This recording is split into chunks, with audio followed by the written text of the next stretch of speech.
Alright, we are here for a special tutorial today.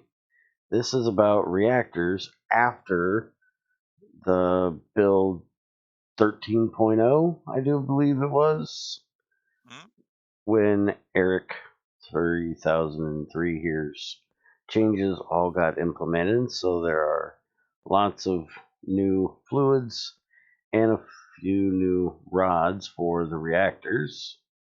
So, fission reactors, you have a 1x1 core reactor. You also have a 2x2 core reactor, which I don't have in the box. So that's these. There are also hand Geiger counters. There are Geiger counter sensors, which you can use like this on the reactor to tell what the neutron levels are. There are a lot of new coolants, and I will go through them now. You have the regular IC2 coolant, and it puts out IC2 hot coolant. You can use semi-fluid heavy water, semi-heavy water, which will put out hot semi-fluid, hot semi-heavy water. Precipitated water, hot version of it. Heavy water, the hot version of it. Distilled water, which puts out steam.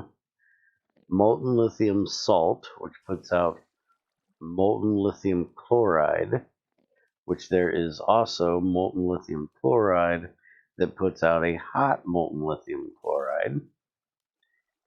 Molten tin, hot molten tin, molten sodium, hot molten sodium, and then for gases we have CO2, hot version of it, helium, and its hot version.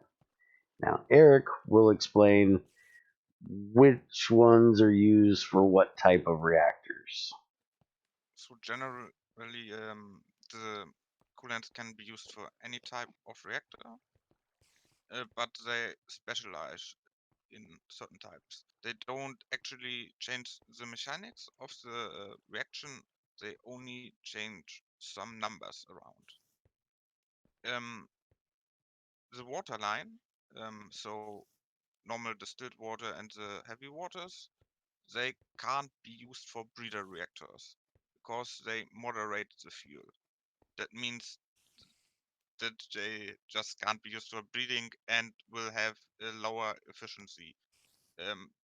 And the fuel rods will only last half as long. That can also be beneficial if you want to burn through fuel rods quickly because you want to get the depleted fuel rods to extract plutonium or even better fuels. The IC2 coolant remained unchanged, so the reactors with IC2 coolant before this version work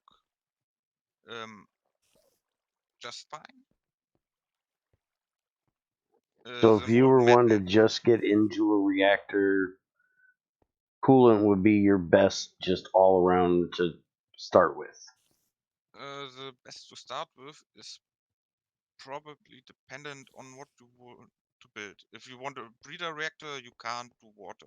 If you want a simple reactor, If you're just wanting a simple reactor to make power, coolant or distilled water would be fine to start with, right?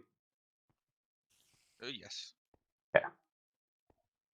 So we can maybe start with something that can do a breeder reactor, so we can.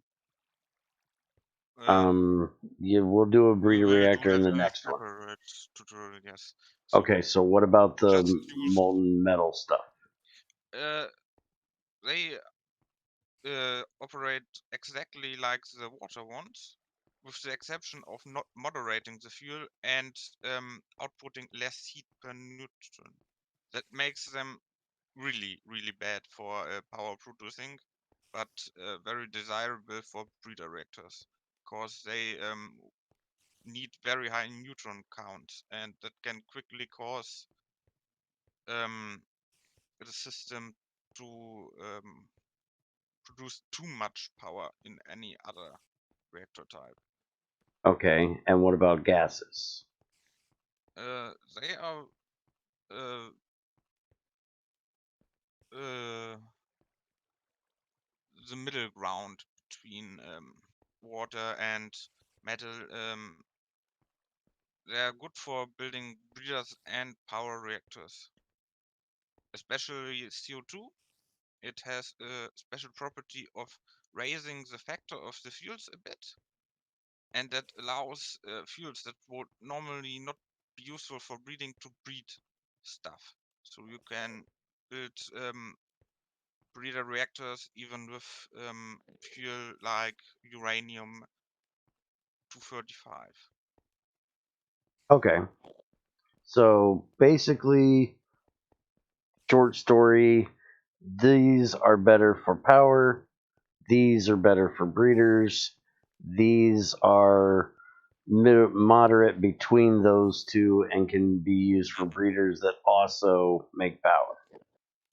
Yes, and then Okay, we have molten lithium chloride that is useful for building very, very efficient reactors. very efficient for power or breeding, or both. Power. You could Power. also use it for breeding, Okay. but you don't gain the benefits of CO2. Hmm. And thorium salt, that's a very special case because it doesn't output hot coolant like the others, and therefore if you just build a reactor with thorium salt, it won't produce any power. What you have to do is build a second coolant loop. So have reactors with the fuel rods in thorium salt, and around that absorber rod um, in another coolant like water. So Oh, the okay. fuel So rod you're saying a gets, dynamic reactor where you would have one coolant in the center and another coolant around this outside. yes, So the center rod is feeding the outer loop of rods. no, not like that. That two loops that will not interact with each other. They will only let the neutrons interact. Yeah, that's what I meant. I didn't mean that the fluids would be connected. I meant something. Now I would do it myself with 2x2s, but basically we're talking something like this. Oh crap! Dun, dun, dun. Let me get rid of this one. Where this one would output, these would output to each other all the way around the edge, but the center would not output to any of them. It would output straight down. Yes, Okay. yes, So you would put the thorium in the center, and then you would put the lithium chloride as the fluid for out around the edges. lithium chloride is not a good choice for that. I would, Or whatever your other coolant's going to be. because it's water, because it just has a better heat capacity.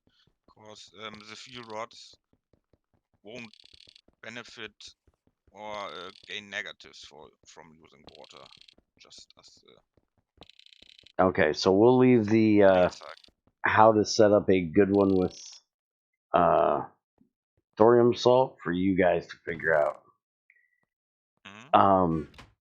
Okay, so fuel rods. We have absorber rods, we have reflector rods, and we have moderator rods. Those are your three non reactant rods. They're called moderator rods for the classification, I guess. Um, and each one acts differently, as you can see from the tooltip. So absorber rods do exactly what it says, absorb neutrons and emits twice the heat per neutron to the coolant.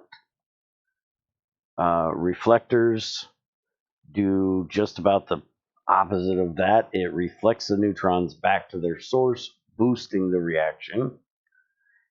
And moderator rods, that I will let Eric explain, because I know how to use the other two. This one I haven't messed with yet. Moderator rods are a lot like reflector rods. They also reflect neutrons, but they don't just reflect them once, they can reflect them multiple times in a tick. So you get extra neutrons. But the number of neutrons they reflect back depends on how many active field rods are interacting with them. So if you have one moderator rod surrounded by 4 uranium rods, it will reflect 4 times to those. So they are very powerful, but they also come at a small downside that they moderate the fuel. That means that it can't be used for breeding and it will only last half as long. Yes. Okay, so we keep talking, or he keeps talking about them lasting half as long and the neutrons that are put out. And so now we'll get into that when we look at the actual rods. You will see that each one of these rods has a different stat on it.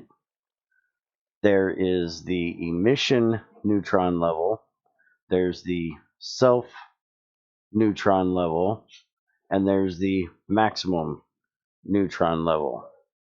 And they are changing right now in between what it is, if it's in a specific coolant.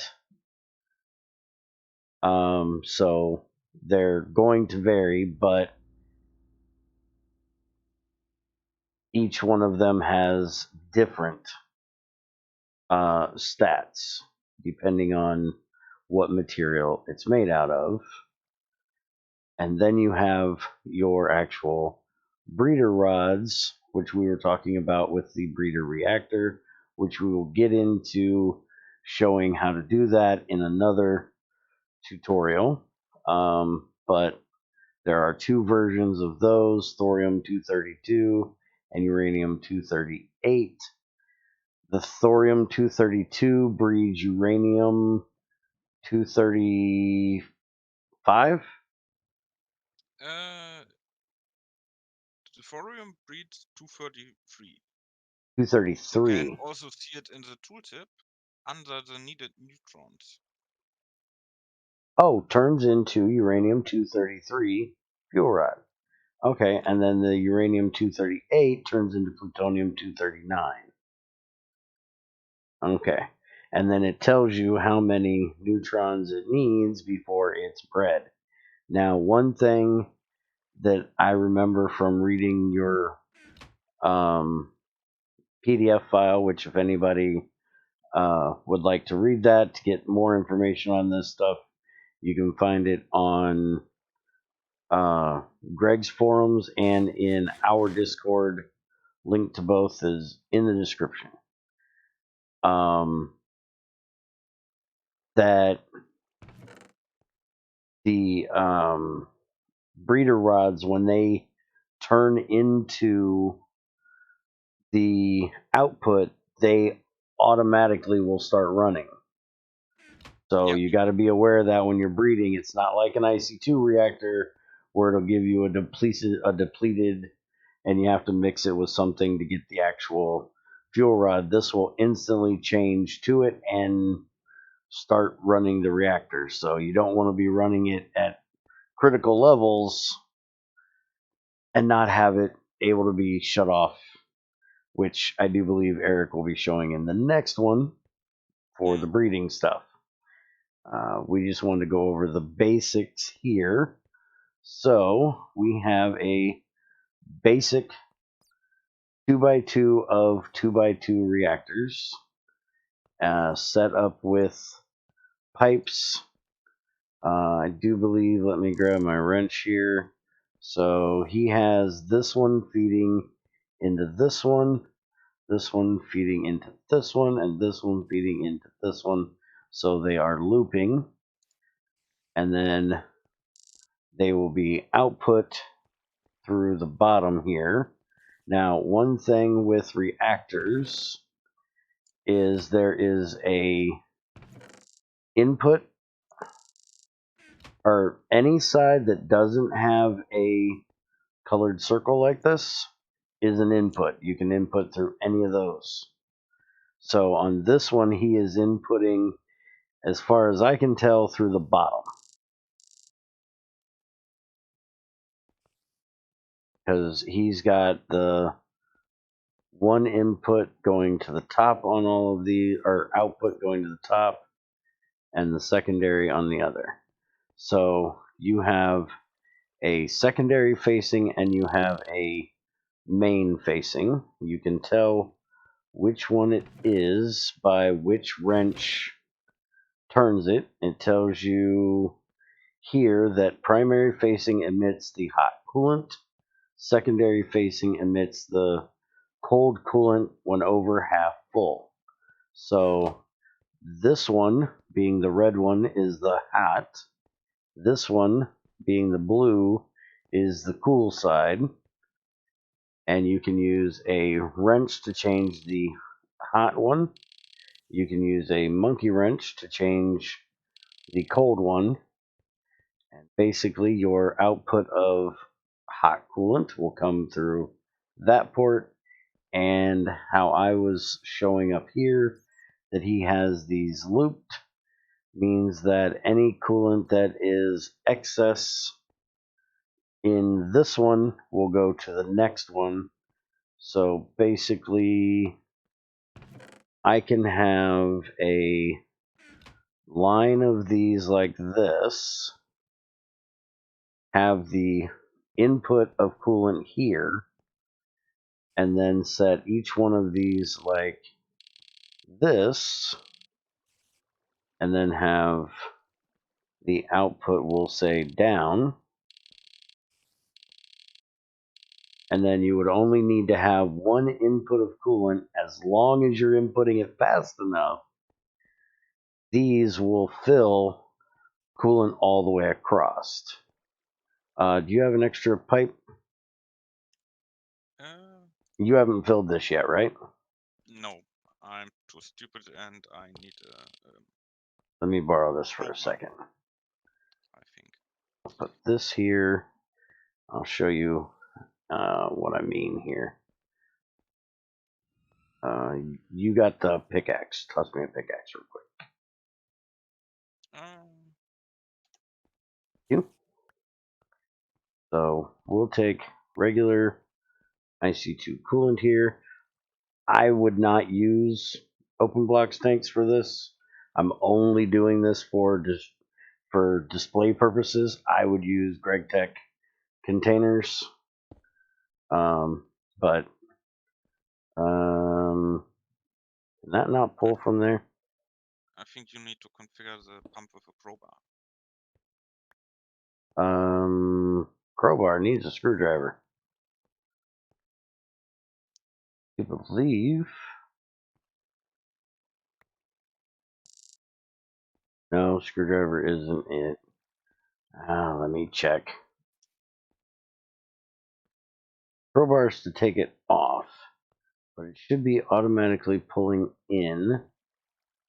Screwdriver to toggle the mode. So that's actually set on pulling in. Oh, you know what?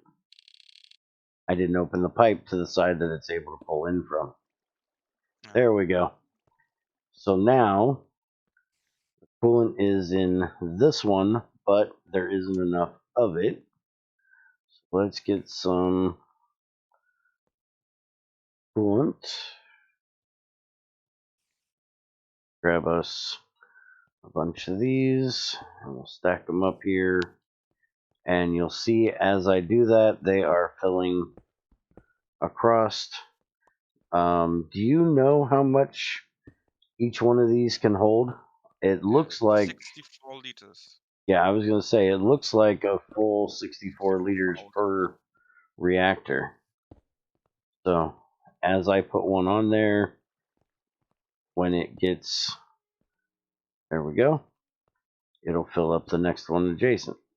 And then it'll keep doing that as long as you're pumping coolant in, which is why over here he has it set up in a loop. And if you watch our live stream where I set this up on the old, I did the exact same thing. You typically, for most of your coolants, not all, but most, you will run cold coolant in and then hot coolant out to a heat exchanger, which will then send it back out, and they will be 1-for-1, no loss for most of them.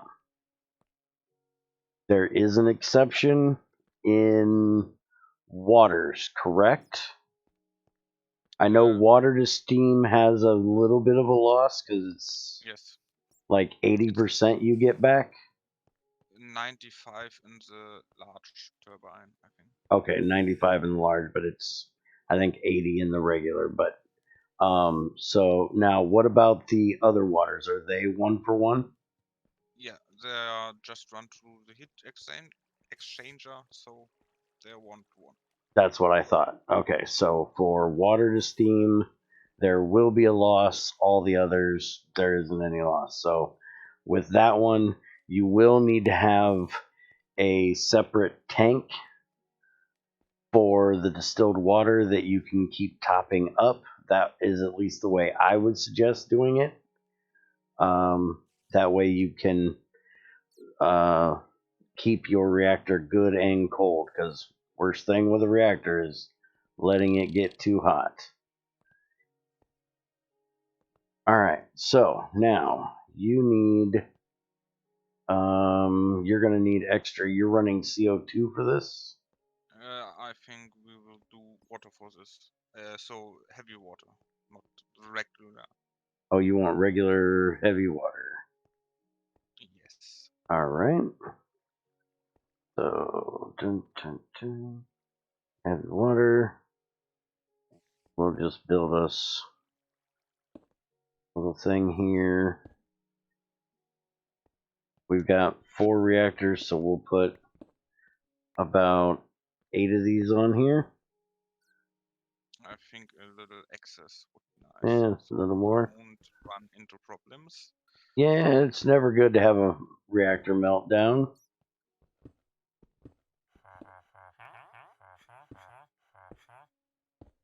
And as you can hear with him making the villager sound over there, the magnifying glass will tell you how much coolant you have in each one of your reactors. So there says input 41,927, and then that one is actually completely full. So I just want to keep going here until we get the system full.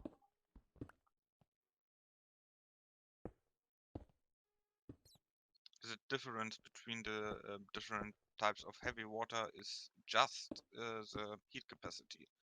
So how many heat you need to turn it into a hot version. That makes the heavier stuff better for using smaller pipes and outputting more power. Now, what about the tritillated? Where does that fall in on the scale? You have regular That's water would be lowest heavy water. temperature.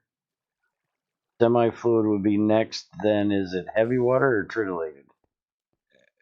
Heavy water. Okay. And tritillated would basically be extra heavy water. Mm-hmm. Okay. All right. So we are full. Our tanks are not dropping, so that means our pipes are full. And our reactor is full. So now we will set up a basic power reactor. I think we have to remove those so we don't get problems. Oh, yeah, you're right. Heat. We'll have a problem with the heat exchanger not being able to send it back. There you go. All gone. So.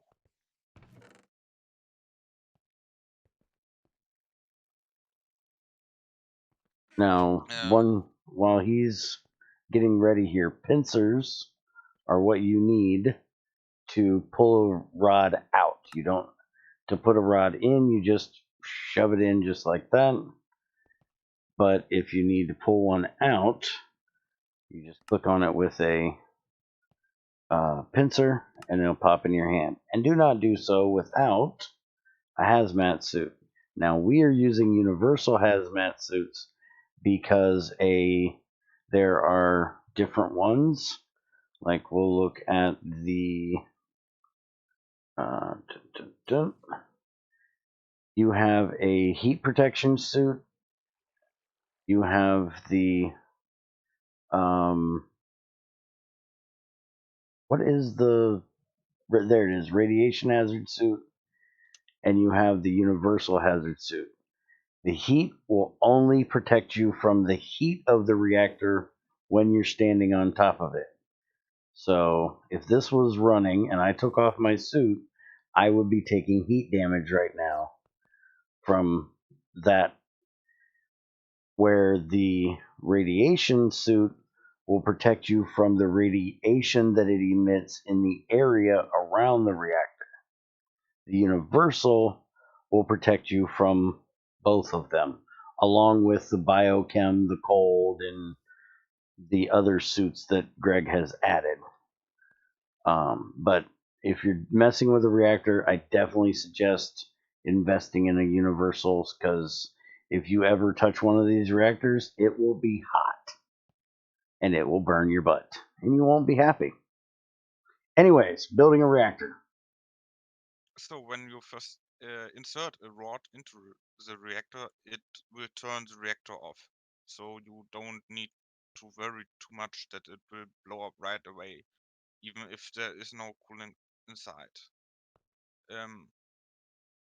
You can turn the reactor on manually with a soft hammer by just right-clicking it, hitting it, and see, it produces some neutrons. You can also tell that it's on by the rod itself. See how it changes from being black to white? That tells you it's on and off. And you can see that the Geiger counter says 4 neutrons. You can also check it with a with the hand Geiger counter, this will probably be their first tool for doing this. It's just like the magnifying glass or the thermometer. You just tap it with right click and it gives you the neutrons that are coming out and if the block is turned on or off. It's currently outputting 4 neutrons. That's not much. And each of these neutrons will directly equal 1 heat unit. So with 4 neutrons, you get 4 heat units of output. With the So not very exception much of for our heavy water here. Wouldn't even be enough to run a simple boiler setup with 4 neutrons.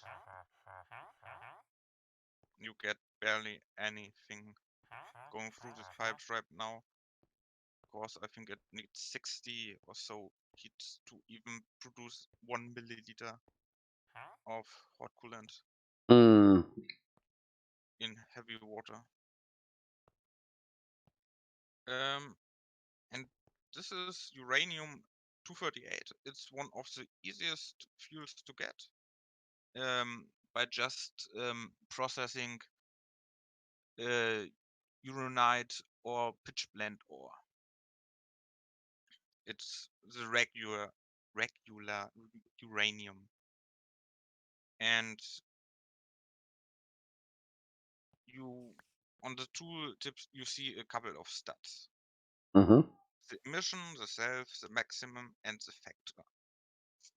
The self and the emission are in most cases equal.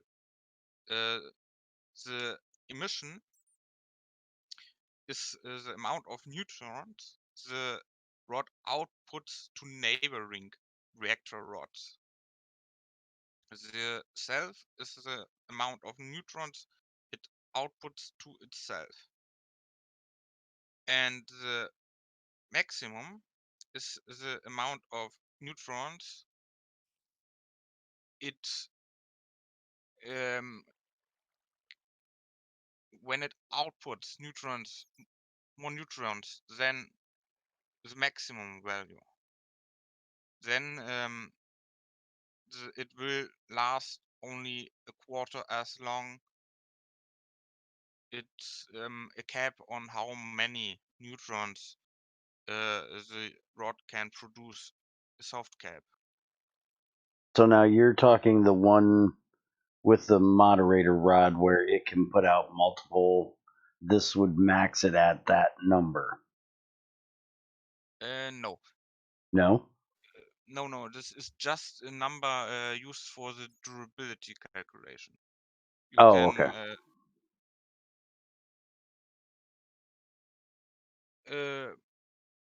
So a higher neutron maximum just means you can extract more power from it without it quickly using durability. Because if you extract power over the neutron maximum, it will last only a quarter as long, and the time it will last will also scale with how much neutrons it outputs. So you just can't uh, let a uranium-238 output 10,000 neutrons um, without it basically depleting at an insane rate. Okay. Um, the factor is probably the most important step for actually building reactors, because it describes how many reflector rods you need around a reactor rod for it to go supercritical.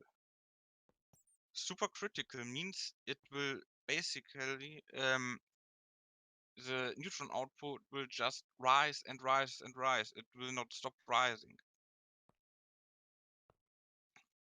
That's because the more neutrons are on a reactor rod, the more it will output in the emission.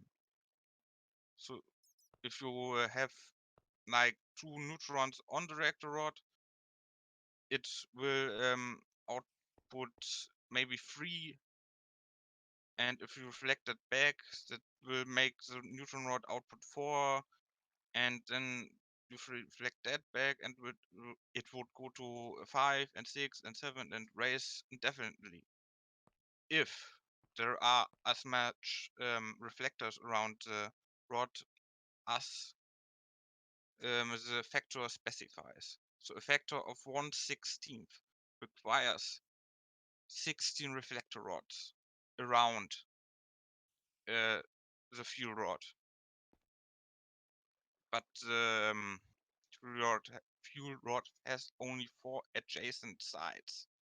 And that's where moderators are really useful, because they can output up to 4 times as much neutrons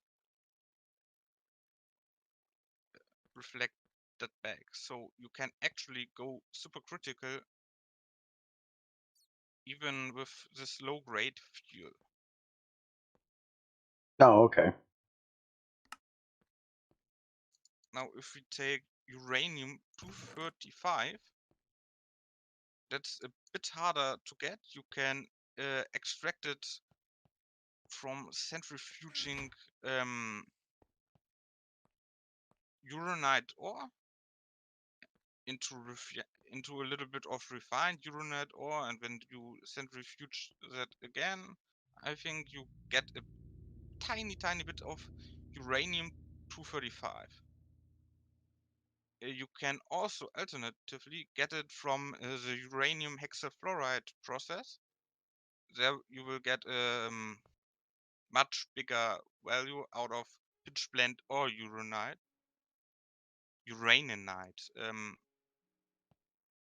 So it's actually quite hard to get, but you don't need that much if you build a breeder reactor. And it has a factor of 1/4 in water reactors and most reactors. That means you just need 4 reflector rods around it and it will go supercritical. And I think that we can show what that means by just building it.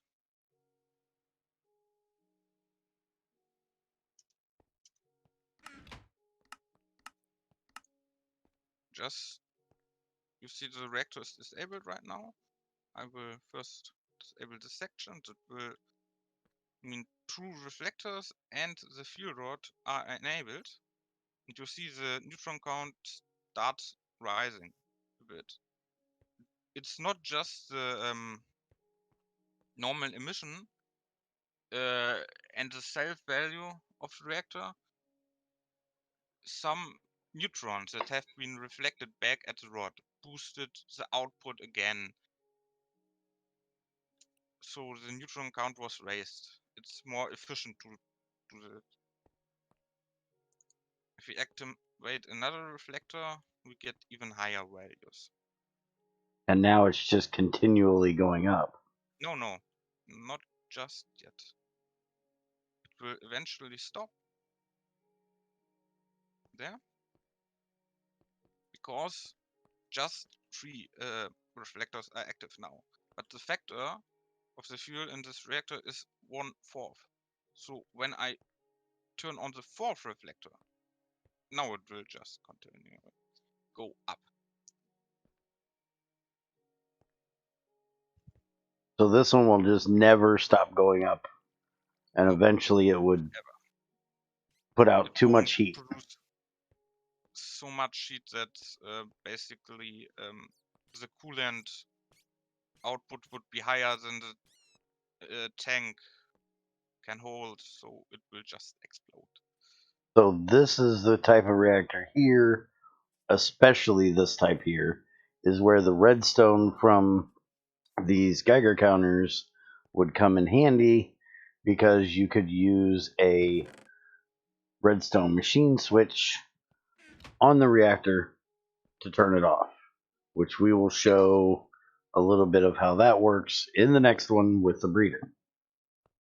Yes. This is also where the neutron maximum comes in, because if there was no neutron maximum, you could just run any fuel. You can get super critical, like to insane values and have insane efficiency.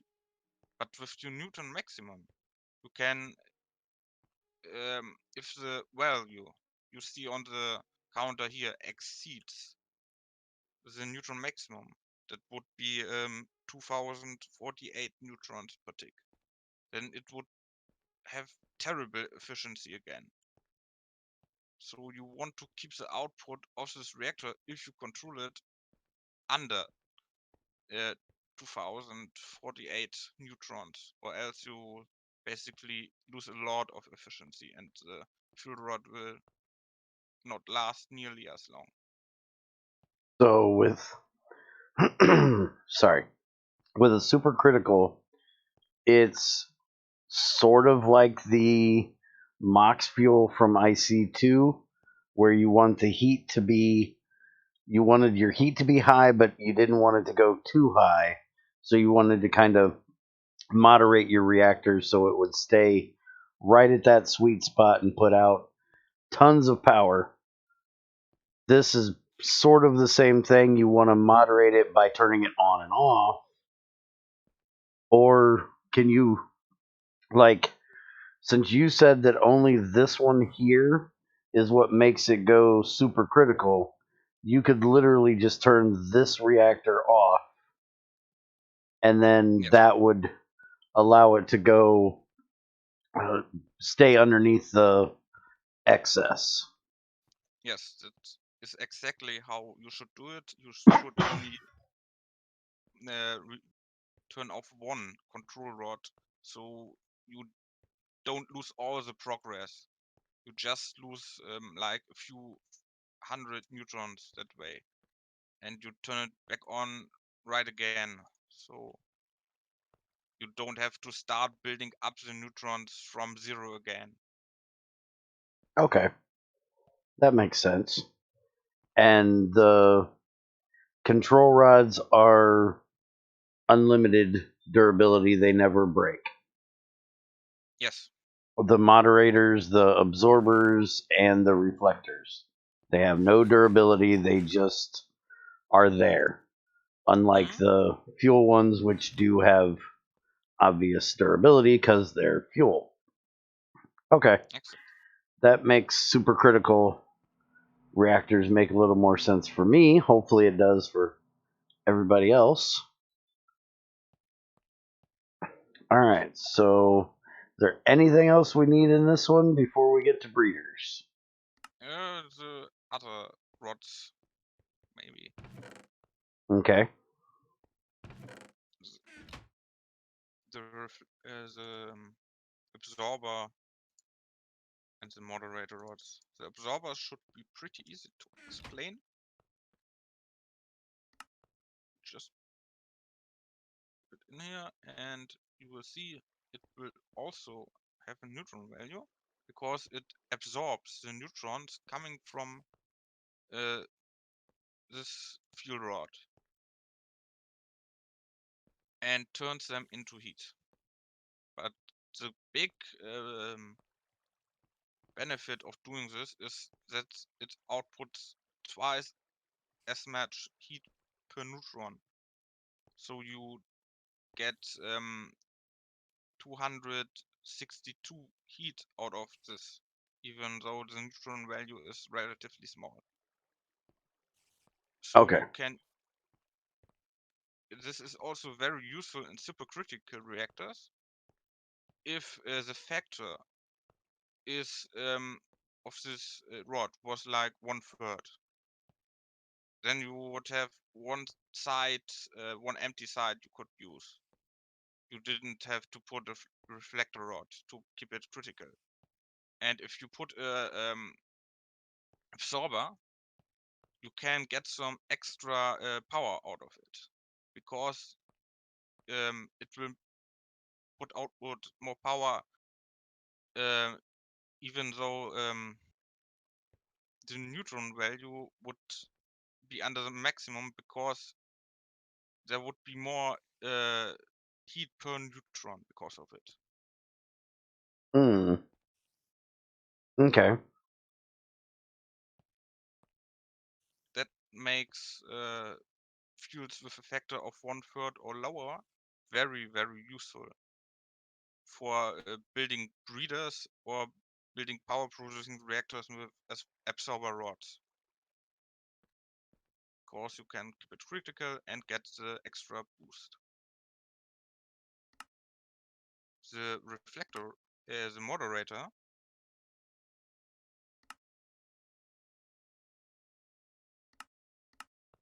can basically make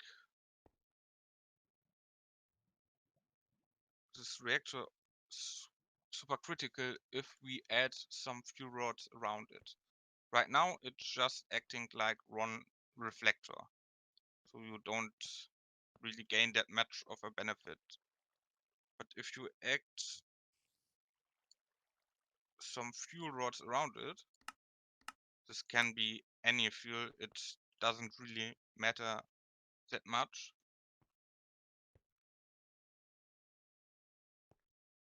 You will see that the value rises. You didn't turn on that Reflecting other more. reactor over there, by the way. Yes, I will do that. Okay. I just wanted to make sure. Now it's not supercritical, but if I turn this on, and so it doesn't touch this rod, it will still affect it and make it supercritical. But remember, you can't use breeder reactors with moderator rods, and moderator rods also lower the output, as not the output, as durability faster. Oh, but so you'll eat through your fuel faster using a moderator. yes, twice as fast if the fuel is moderated, and it is moderated either because it's in a moderating fuel coolant like the water line, or it sits next to a moderated fuel rod or a moderator rod. So you can't cheat the system by just having a breeder rod here because it doesn't touch the moderator. Hmm. All right. Well, let's turn this thing off for it. It's a little too high. You and your supercritical reactors are worrying me. I build very basic reactors that just make power, and I don't have to worry about nothing. I mean, it's possible, but supercritical reactors are really fun and can get a lot of power at high efficiency. So they are very beneficial. All right. So, the only thing I think we didn't talk about, which we kind of did, but we kind of didn't, is that a reactor rod will interact with any rod that is touching it. So only the 4 cardinal directions here, not above, below, or on the corners. It has to be on the same plane for cardinal directions. And in a, how does a 1x1 differ for that than a 2x2?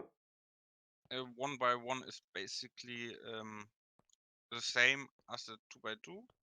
Just if you have it next to a 2x2, it will just output half of its output into each of the 2 adjacent rods.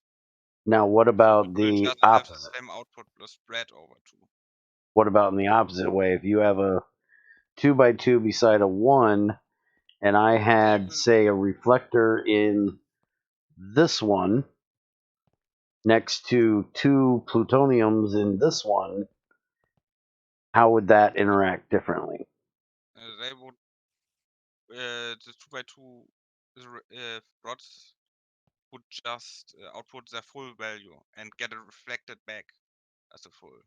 Okay, so a 2x2 to So a 1 is the same, but a 1 to a 2 is half. yes, you Okay, never lose any neutrons. okay, all There right, is a special interaction with the 1x1s and the moderator rods. In 1x1s, moderator rods are a bit more useful because one side of the 1x1 counts as 2. So even if you have just a 1x1 reactor and you have a moderator rod next to a fuel rod, so a single one, you would get double the energy out of it because it's 2 connected sides. It's counted as 2 sides. okay, So you can actually have moderator rods that go up to 1 to 8 times the reflection value with this, and make any fuel supercritical. okay. Well, I do believe that is it for the basic tutorial on reactors. We will be back with another episode for the breeding reactor tutorial. And have a good one. See you next time. Hit the buttons and do the things. Later.